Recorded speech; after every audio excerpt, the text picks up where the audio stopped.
बाबा सिंधी ॻाल्हि ॿुध, ॾोह रुॻो वॾेरनि जो नाहे। सिंध जी तबाही में अमीब बराबरि जा शरीक आहियो पुट। इहो वरी कीअं? बाबा लीस, मञूं था असां उहो सभु कुझु न कयो जेको असांखे करणु खपे हा, पर तव्हां ॿुधायो, छा तव्हां उहो सभु कुझु कयो जेको तव्हांखे करणु खपे हा?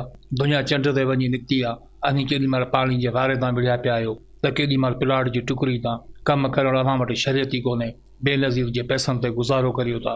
लोड शेडिंग ते त घोड़ा अव्हां जी, पर मीटर लॻाइण अव्हां में ऐब आहे। हिकिड़ा तव्हांजा ॿार स्कूल वञनि कोन था, ऐं जेकी वञनि था उन्हनि लाइ कापी करणु त ॼण हुकुम इलाही आहे। रोडनि तां फुरू करणु, मेलनि में हरू भरू छेड़ा करणु अव्हां लाइ मामूल जो कमु आहे। पोइ बि ॾोह रुॻो असां ते रखियो आहे त वॾेरनि कुझु कोन कयो।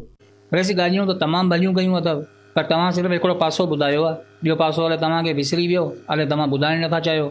कहिड़ो ॿियो पासो? वैसे तव्हांजी इहा ॻाल्हि सही आहे त ॾोह असांजो बि आहे ऐं असीं मञूं पिया, पर आङुर त तव्हीं कंदा आहियो। दुनिया चंड ते वञी निकिती आहे ऐं असीं पाणी जे वारे तां विढ़िया पिया आहियूं। इन में ॾोह असांजो आहे या अव्हां जहिड़नि बोतारनि जो, जेकी पंहिंजूं डंडूं आबाद करण लाइ पाणी जी चोरी कनि था? ग़रीब जे हिकु एकड़ लाइ बि पाणी न मिले ऐं तव्हांजा सवें एकड़नि में तलाउ पाणी मां फुल हुजनि, उते जहिड़ा न थींदा ॿियो छा थींदो?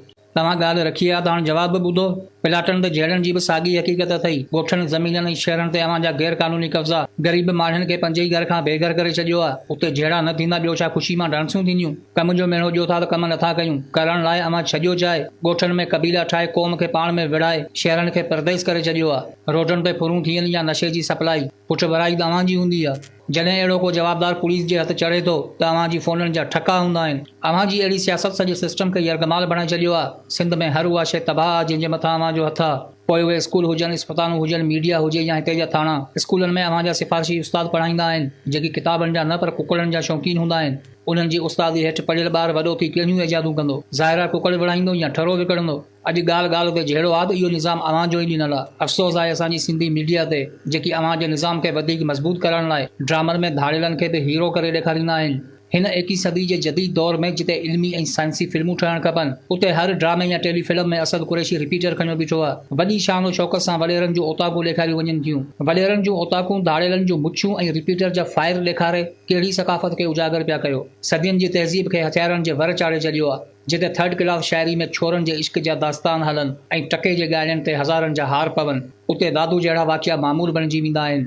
मञूं था हींअर असां वटि बिजली जा मीटर न आहिनि, पर जॾहिं अव्हां जे एसियनि जा बि कुंडा लॻल हुजनि ऐं डिडक्शन असांजे बिल मां थिए, पोइ अव्हां जी मयार अजाई आहे। बिजली ॿारियूं 300 जी बिल अचे 10,000, कमायूं 500 रुपया तारीख़, उन्हनि में पंहिंजे बचनि जी कयूं या अव्हां जा बिल पियारियूं। जिते 60 रुपया किलो अटो हुजे, 200 रुपया टमाटा, उते 18 रुपया फी यूनिट बिजली हुजे, त पोइ बिजली जी चोरी न थींदी ॿियो छा थींदो? वैसे क़ौम जी जहालत खां वठी समाज में थींदड़ नाइंसाफ़ियुनि ताईं हर अमल जी वजह अव्हां जे तबिके जी सरपरस्ती आहे। क़ौम ऐं समाज जो दारोमदार सोच ते हूंदो आहे। अव्हां चालाकी सां सोच ते कब्ज़ो करे माण्हुनि खे जेका सोच ॾिनी, अॼु उहो ई समाज असांजे साम्हूं आहे। जिते माण्हुनि जा मसइला ई पाणी जा वारा ऐं प्लाटनि जी टुकड़ी हुजनि, उते इन सोच जो तसवर बि नथो करे सघिजे त मरीख़ ते इंसानी ज़िंदगी मुमकिन थी सघे थी या न। सॼी ज़िंदगी दाल भाॼी खाइण वारे खे पिज़्ज़ा जी तलब कोन हूंदी, छो त उन कॾहिं पिज़्ज़ा जो ज़ाइको चखियो ई न आहे। अहिड़ी तरह अव्हां असांखे दुनिया सां ॻंढण ई न ॾिनो। तव्हां क़ौम खे मसइला ई एॾा ॾिना जो सोचण जो मौक़ो ई न मिलियो। सवालनि जी तिर्ज़ ते जवाबनि जी तलाश हलंदी आहे। तव्हां कैंसर जे इलाज ते करोड़नि जा इनाम रखो आहे त हज़ारे माण्हू इन तलाश में निकिरनि हा, सवें बीमारियुनि जा इलाज दरियाफ़्त थी वेंदा।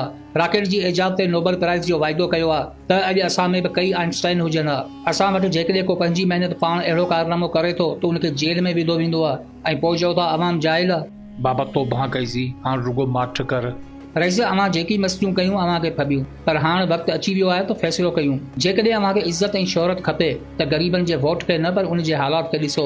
भरी ॻोठ में 5 नलका ॾेई माण्हुनि ते थोरो न कयो, पर ग़रीबनि जो पाणी चोरी करे उन्हनि खे बुख ते न विहारियो। ग़रीबनि खे मीटर जा महिना ॾियण खां बहितर आहे 50 AC मीटर ते हलायो। ऐं जेकॾहिं रोडनि ते फुरूं कंदड़ तव्हां खे असां मां था लॻनि त बसि थाणनि ते पंहिंजूं फ़ोनूं बंदि कयो। ज़िंदगी भली मुख़्तसर हुजे, पर हक़नि जी वेड़ नसलनि ताईं हलंदी आहे। इहा तव्हां खे बि ख़बर आहे त हाणे हिन निज़ाम जो ख़तमु थियणु लाज़मी आहे। पंहिंजी दौलत जी हवस में एतिरा बि अंधा न थियो जो ज़िंदगी ऐं मौत में फ़र्क़ु ई न रहे।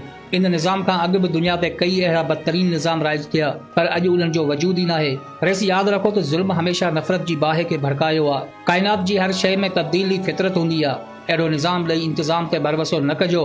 अहिड़ो निज़ाम जेकॾहिं असांजो दुश्मन आहे त दोस्त अव्हां जो बि नाहे।